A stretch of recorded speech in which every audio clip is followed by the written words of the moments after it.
Hi what's up guys, this is base and आज की video में हम बात करने वाले फंक्शंस क्या होते हैं पाइथन में। तो वीडियो को हम चालू करते हैं इंट्रो के बाद। तो गाइस, अब सबसे पहले मैं आपको बता दूं कि जो फंक्शंस होते हैं पाइथन में, काफी ज्यादा इंपॉर्टेंट टॉपिक है पाइथन का। विदाउट फंक्शन ऐसा शायद ही कुछ हो जो कि पॉसिबल है पाइथन में। मतलब बहुत कुछ चीजें होती तो है, बट पाइथन में जो फंक्शन है जो कोड की कॉम्प्लेक्सिटी को कम करती है, रीयूजेबिलिटी को बढ़ाती है, इसलिए फंक्शंस काफी इंपॉर्टेंट टॉपिक है। तो बिना स्किप के एकदम आखिरी तक देखना। और साथ ही साथ इस बुक को मैं एंटायर ट्यूटोरियल में रेफर कर रहा हूँ। इस बुक को आप बाय करना चाहते हो तो डिस्क्रिप्शन पे दी गई लिंक पे जाके आप बाय कर सकते हैं। एंड इसकी प्राइस काफी कम रखी गई है, लाइक विद इन 60-70 रुपए के अंदर ही होगी। इससे आप जाके देख लेना। जब आप इसे बाय करने जाओगे, जब आप इस वीडियो को देख रहे हो, तो उस बुक की भी लिंक अवेलेबल आपको हो जाएगी डिस्क्रिप्शन में। इनफैक्ट ये जो बुक लिखी है मैंने ही लिखी है, एंड जो भी नया कंटेंट भी इन फ्यूचर इस बुक में ऐड होता रहेगा, वो बुक भी आप फ्री ऑफ कॉस्ट डाउनलोड कर सकते हो वाया ईमेल या वाया सम अदर मीडियम। आपको उस बुक के लिए अपडेट आपको भेज दिया जाएगा। तो एनीवे हम चालू करते हैं पाइथन में फंक्शन के टॉपिक को। तो फंक्शंस होते क्या है एक्चुअली। जैसे कि आपने देख लिया, प्रिंट है, प्रिंट हो गया आपके उसमें, अभी तक आप प्रिंट यूज कर रहे हो, प्रिंट एक फंक्शन हो गया आपका। आप इसके अलावा जो इनपुट मेथड आप यूज़ कर रहे हो, इनपुट भी एक तरह का फंक्शन ही है। अब यहाँ पे काफ़ी स्लाइड से डिफरेंस होता है मेथड और फंक्शन के बीच में, जिसे हम क्लियर करेंगे जब हम क्लास के ऊपर वीडियो देखेंगे कि क्लासेस क्या होता है पाइथन में। तो क्लासेस की जाने के ऊपर पहले फंक्शन को अच्छे से समझना होगा। तो फंक्शन क्या होता है, एक ब्लॉक ऑफ कोड होता है, ठीक है, जिसे हम जब कॉल करते हैं तभी वो चलता है। लाइक एक बक्सा है, बक्से को जब मैं ओपन करूंगा तभी वो बक्से की चीज़ें हमको दिखेगी। तो इस टाइप का फंक्शन होता है, ठीक है। अभी अब जो फंक्शन होता है उसमें मैं डेटा को पास कर सकता हूँ। जो डेटा मैं पास करता हूँ उसे पैरामीटर बोलते हैं, ठीक है। एंड उस कोड से मैं कुछ रिटर्न में भी कुछ डेटा एक्सपेक्ट कर सकता हूँ। लाइक जो डेटा मुझे रिटर्न मिलेगा वो मुझे as a form of result मिलेगा। उसमें मैं इंटीजर, लिस्ट वगैरह जो चाहे मैं रिटर्न भी कर सकता हूँ। अभी क्या चीज़ें मैं बोल रहा हूँ शायद आपको समझ में नहीं आ रही है, बट हाँ, हम जब कोड के थ्रू जाएंगे तब आपको ऑब्वियसली चीज़ें समझ में आएगी। तो यहाँ पे एक जनरल एग्जांपल दिया है पाइथन में फंक्शन का। इसे मैं आपको अपने कोड में ओपन करके दिखाता हूँ। तो सबसे पहले मैं इस कोड को मैं कॉपी कर लेता हूँ अपने पाइचाम में मैंने कॉपी कर लिया है। एंड इसे मैं रिटर्न कर देता हूँ समथिंग लाइक डेटा, ठीक है। अभी देखते हैं ये कोड आखिरकार करता क्या है। तो यहाँ पे आप देख सकते हो, यहाँ पे फंक्शंस को आपको डिफाइन करना पड़ता है। सबसे पहले फंक्शन को डिफाइन करने का तरीका ये होता है कि आप डेफ कीवर्ड के साथ फंक्शन को डिफाइन करो। तो आपको लिखना होगा डेफ, फिर फंक्शन का नाम, और फंक्शन के बाद यहाँ पे आपको पेरेंथेसिस लगाना होगा, उसके बाद यहाँ पे कॉलन। तो फंक्शन का जो चाहे आप वो नाम दे सकते हो, ABC, XYZ, कुछ भी आप जो चाहे वो नाम दे सकते हो। फंक्शन का नाम जनरली स्मॉल लेटर से ही चालू होता है। ये सारे जो वेरिएबल्स हम बनाते हैं जनरली उसके रूल्स को ही फॉलो करता है। हाँ, ऑल कैप्स में आप फंक्शन का नाम ना लिखो तो बेटर है, बट हाँ, इसके जो भी आप चाहो तो गूगल पे जाके देख सकते हो कि फंक्शंस को डिफाइन करने के फॉर्मेट्स क्या क्या होते हैं। तो ये सब बेसिक चीज़ें है, तो जिसे आप देखिए जाके सर्च कर सकते हो। अपार्ट फ्रॉम दैट, जो फंक्शंस को डिफाइन करने जो नेमिंग कन्वेंशन है वो नॉर्मल एक वेरिएबल्स की तरह ही है। एनीवे, तो फंक्शन का नाम मैंने कुछ भी लिखा, उसके अंदर मैं जो चाहे वो कोड लिख दूंगा। यहाँ पे for loop, while loop, list, tuple, dictionary, multiply, division, जो चाहे मैं लिख सकता हूँ। और उसके बाद यहाँ पे एक रिटर्न का स्टेटमेंट होता है। रिटर्न का स्टेटमेंट ऑप्शनल है। यहाँ पे आप चाहो तो रिटर्न लिखो या फिर रिटर्न ना लिखो। आप वहीं पे रिटर्न, अगर बाय डिफॉल्ट जो भी फंक्शन रहता है वो मेरे को रिटर्न वहाँ पे हमेशा नन करता है। बाय डिफॉल्ट कोई भी फंक्शन होता है वो रिटर्न मुझे नन करता है। आप अगर इस लाइन को लिखो, ये रिटर्न नन को लिखो या फिर ना लिखो, बात एक की है। अगर मैं चाहूँ तो इसमें नन की जगह पे मैं कुछ और लिख सकता हूँ। फॉर एग्जाम्पल मैंने ऐसा लिखा, डेटा फ्रॉम अ फंक्शन। अब ये जो फंक्शन लिखा है ये मैं ऐसा लिख देता हूँ। अब ये जो फंक्शन है ये कोड में इसको चलाता हूँ तो चलेगा नहीं अनटिल एंड अनलेस मैं इसको कॉल नहीं करता हूँ। तो फंक्शन को कॉल करना काफ़ी ज़रूरी है अगर आपको कोड को चलाना है तो जो भी फंक्शन ने रिटर्न किया होगा वो रिटर्न डेटा मेरे पास यहाँ पे आया होगा, और रिटर्न डेटा को मैं प्रिंट करके देखना चाहता हूँ तो मैं इसे चलाता हूँ। तो आप देख सकते हो जब मेरा फंक्शन कॉल हुआ होगा तो मेरा इंटरप्रेटर आया, इंटरप्रेटर इस लाइन पे आया, इंटरप्रेटर ने देखा कि हेलो फ्रॉम अ फंक्शन, ये उसको इस लाइन पे गया होगा। इस लाइन को देख के उसने ये वाली लाइन प्रिंट की। देन इंटरप्रेटर गया होगा इस लाइन पे, इंटरप्रेटर ने देखा कि उसको रिटर्न करना है, उसने देखा कि डेटा फ्रॉम अ फंक्शन ये जो है इसने रिटर्न कर दिया। रिटर्न होके वो यहाँ पे आया और रिटर्न होने के बाद उसको हमने यहाँ पे प्रिंट कर दिया। तो इस तरह से फंक्शन का फ्लो है। अब आपको मैं बता देता हूँ, यहाँ पे अगर मैं कुछ भी नहीं लिखता और नॉर्मल रिटर्न लिख के छोड़ देता हूँ तो बाय डिफॉल्ट उसने नन रिटर्न किया। मैं इसको हटा देता हूँ तो भी फंक्शन ने बाय डिफॉल्ट नन रिटर्न किया। तो रिटर्न लिखो या फिर ना लिखो या फिर मैनुअली ऐसे जाकर नन लिखो, तो सभी केस में बाय डिफॉल्ट वो नन रिटर्न करता है। तो ये तो हो गया बेसिक फंक्शन बनाने का तरीका। अभी जो फंक्शन होता है उसमें हम आर्ग्यूमेंट्स भी डाल सकते हैं। जो आर्ग्यूमेंट्स होते हैं वो पेरेंथेसिस के अंदर अपन डालते हैं और ये कॉमा सेपरेटेड होते हैं, ठीक है। अब इसमें कीवर्ड्स और आर्ग्यूमेंट वैसे दोनों होते हैं, तो दोनों का मैं एग्जांपल देता हूँ। सबसे पहले नॉर्मल आर्ग्यूमेंट हम कैसे सेट कर सकते हैं। फॉर एग्जांपल मैंने a, b ऐसे दो सेंड कर दिया आर्ग्यूमेंट, ठीक है। तो ये क्या बोल रहा है, ये फंक्शन अगर मैं चलाता हूँ तो चलेगा नहीं। ये बोल रहा है कि माई function missing 2 required positional argument a and b। तो यहाँ पे a और b ये बोल रहा है कि भेजो, तो मैं चाहूँ तो यहाँ पे a1 और b2 को मैं यहाँ पे भेज सकता हूँ। तो आप जैसे कि देख सकते हो, इसको चलाया मैंने, ये कोड चल गया, बट मैंने यहाँ पे मैं चाहूँ तो मैं इसको प्रिंट कर देता हूँ ताकि मेरे को दिखे कि हाँ वाकई में a और b कुछ भेजा गया है कि नहीं।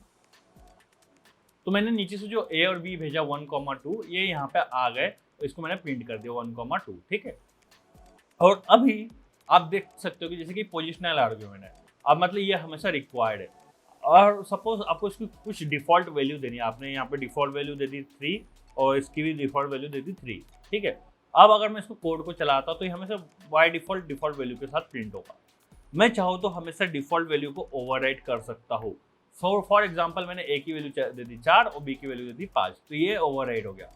यहाँ पे ऐसा नहीं है कि दोनों के दोनों आर्ग्यूमेंट मुझे पास करने हैं, मैं जिसको चाहूँ उसको मैं यहाँ पे ओवरराइट कर सकता हूँ। मैं चाहूँ तो a को ओवरराइट कर सकता हूँ, मैं चाहूँ तो b को ओवरराइट कर सकता हूँ।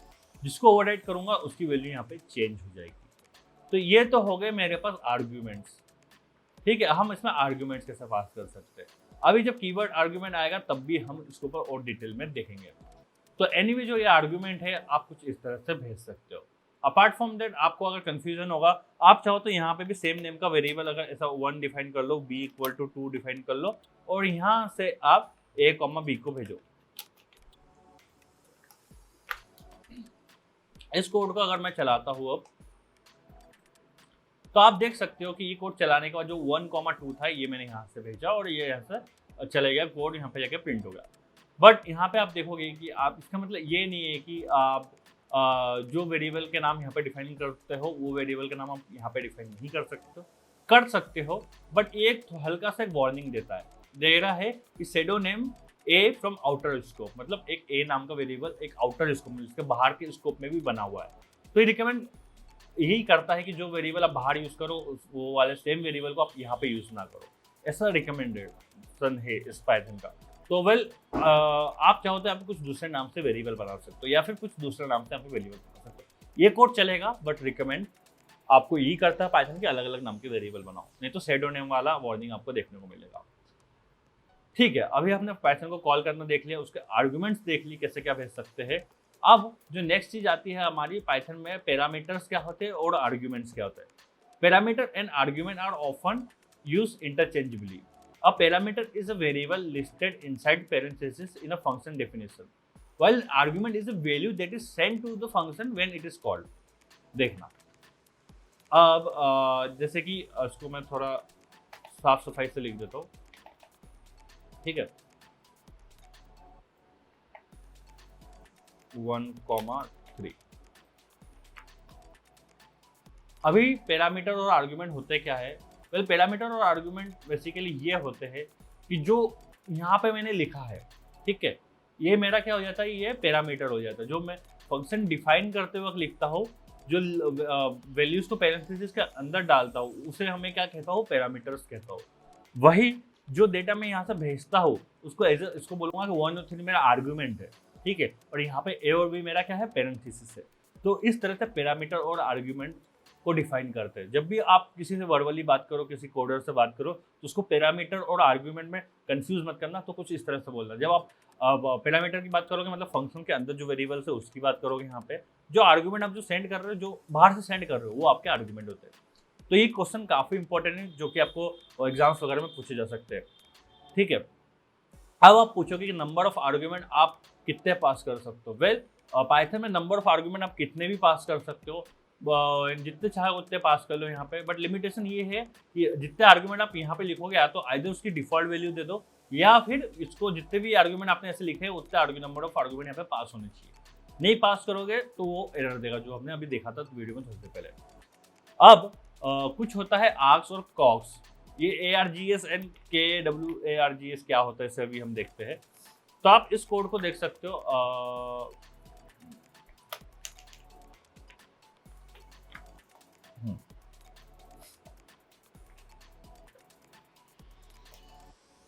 तो ये कोड देख सकते हो, इसमें मैंने लिखा स्टार स्टार KIDS या फिर मतलब ऐसा जनरली आपको देखने को मिले ARGS लिखते हैं, ऐसा ARGS लिखते हैं या फिर KWARGS लिखते हैं।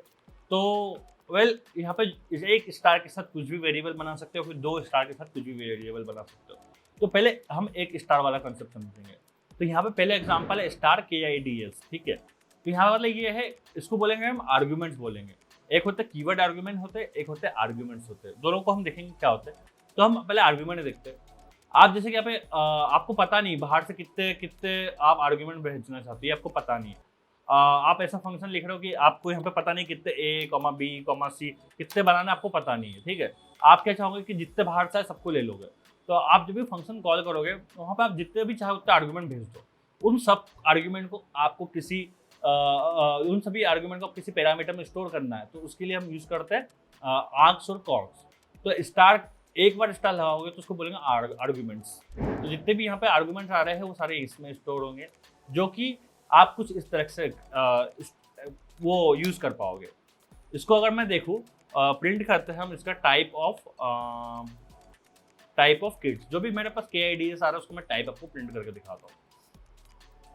तो ये जो भी है ये ऐसा पास हुआ, उसका मैंने टाइप प्रिंट किया, तो वो उसका टाइप मेरे को यहाँ पे देखने को मिला टपल है वो। और इसी के साथ साथ मैं इसको प्रिंट करता हूँ तो आप देख सकते हो एक टपल के फॉर्म में सारा डेटा यहाँ से ऊपर पास हो रहा है, ठीक है। और टपल के एलिमेंट तो आपको एक्सेस करना आता ही है। टपल में 0, 1, 2 कैसे एक्सेस करते हो। तो यहाँ पर अगली लाइन में मैंने प्रिंट किया the youngest child is kids of 2, मतलब जो भी सेकंड पोजीशन पे लाइनस। तो लाइनस मेरा यहाँ पर प्रिंट हो गया। तो ये तो मेरे हो गए आर्ग्यूमेंट्स। अभी दुनिया में होता है keyword argument. Keyword argument basically क्या होता है, जिसमें पहले तो हम नॉर्मल वाला कीवर्ड आर्ग्यूमेंट समझते हैं। इसको मैं कॉपी करके प्रिंट करता हूँ।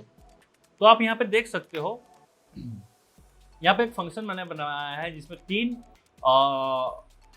तीन पैरामीटर सेट किए, चाइल्ड 3, 2, 1 एंड यहाँ पे उसके मैंने 3 आर्ग्यूमेंट भेजे, ठीक है। अब यहाँ पे आप देख सकते हो जो मैंने फंक्शन को कॉल किया है, यहाँ पे विद द हेल्प ऑफ की मैंने उसको सेट किया। चाइल्ड 1 की वैल्यू होगी इमिल, चाइल्ड 2 की वैल्यू होगी टोबायस एंड चाइल्ड 3 की वैल्यू होगी लाइनस। तो ये तीनों क्या होंगे, ये जो थर्ड वाला है ये उठ के यहाँ पे जाएगा, सेकेंड वाला उठ के यहाँ पे जाएगा, फर्स्ट वाला उठ के यहाँ पे जाएगा। मतलब जो भी वेरिएबल आप डिफाइन करोगे उसके रिस्पेक्टेड वाले में जाएंगे। इनका ऑर्डर मैटर नहीं करता है, क्योंकि यहाँ पर हमने कीवर्ड्स की के हेल्प से हमने वैल्यूज को हमने भेजा है। तो यहाँ पे इसका ऑर्डर यहाँ पर मैटर नहीं करता। तो जिस भी ऑर्डर में आप भेजोगे उस ऑर्डर में वैल्यूज आ जाएगी। ऐसे मैं चलाता हूँ तो अपने अपने रिस्पेक्टेड डेटा में आर्ग्यूमेंट्स अपने अपने रिस्पेक्टेड पैरामीटर में चले गए। तो यहाँ पे इस तरह से इसे जो हम कीवर्ड्स और आर्ग्यूमेंट के हिसाब से भेजते हैं इसको हम बोलते हैं कीवर्ड आर्ग्यूमेंट, ठीक है। अभी जो कॉर्क्स होता है मतलब आर्बिट्ररी कीवर्ड आर्ग्यूमेंट, मतलब जिसमें आप कितने भी भेज सकते हो। तो उसके लिए भी सेम तरीका है। जैसे कि हमने एक स्टार लगाया था आर्ग्यूमेंट्स में। अब जब कीवर्ड आर्ग्यूमेंट यूज करेंगे तो अब हम 2 स्टार लगाएंगे। इसको जनरली KWARGS के हिसाब से यूज किया जाता है। ये जनरली तरीका होता है अनटिल एंड आपको पता नहीं है कितने कीवर्ड आर्ग्यूमेंट आ रहे हैं। तो आप KWARGS के हिसाब से लगा सकते हो या फिर आप अपने खुद के वेरिएबल का नाम डिफाइन कर सकते हो। तो अगेन अगर मैं यहाँ पे इसका प्रिंट करता हूँ टाइप ऑफ किड या फिर प्रिंट करता हूँ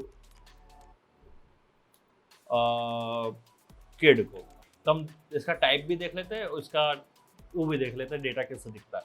तो जब भी मैंने इसको कीवर्ड आर्गुमेंट के साथ में यहाँ पर फर्स्ट नेम और फिर लास्ट नेम ये 2 कीवर्ड आर्गुमेंट मैंने यहाँ से भेजे हैं, तो वो बेसिकली जाके एक डिक्शनरी में स्टोर हो रहा है। यहाँ पे देख सकते हो उसका टाइप डिक्शनरी है और डिक्शनरी को आपने प्रिंट भी कर लिया है यहाँ पे। और डिक्शनरी की वैल्यूज को आपको एक्सेस करना तो आता ही है। डिक्शनरी को हम ऑलरेडी पढ़ चुके किसी वीडियो में। तो इस तरह से आप उसके वैल्यूज को भी एक्सेस कर सकते हो। तो अभी तक आपने देखा कि फंक्शन आप कैसे बना सकते हो, उसमें आर्ग्यूमेंट्स क्या होते हैं, कीवर्ड आर्ग्यूमेंट क्या होते हैं, ठीक है। फिर आपने देखा कि इसमें आर्क्स और टॉक्स क्या होते हैं। तो ये 4 कंसेप्ट हमने टोटल देखे हैं। डिफ़ॉल्ट वैल्यू डिफ़ॉल्ट पैरामीटर की डिफ़ॉल्ट वैल्यू को मैं ऑलरेडी बता चुका हूँ कि आप जैसे भी चाहो डिफ़ॉल्टली वैल्यू को आप सेट कर सकते हो, ठीक है। तो डिफ़ॉल्ट भी हमने देख लिया। अब एक कंसेप्ट बचता है रिकर्जन का।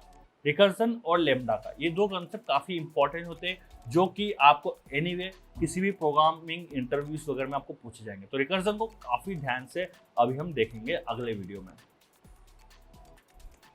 सो गाइस, आई होप आपको वीडियो पसंद आएगा। वीडियो पसंद आए तो चैनल को सब्सक्राइब कर देना। मैं आपसे मिलता हूँ अपने अगले वीडियो में, तब तक के लिए बाय बाय।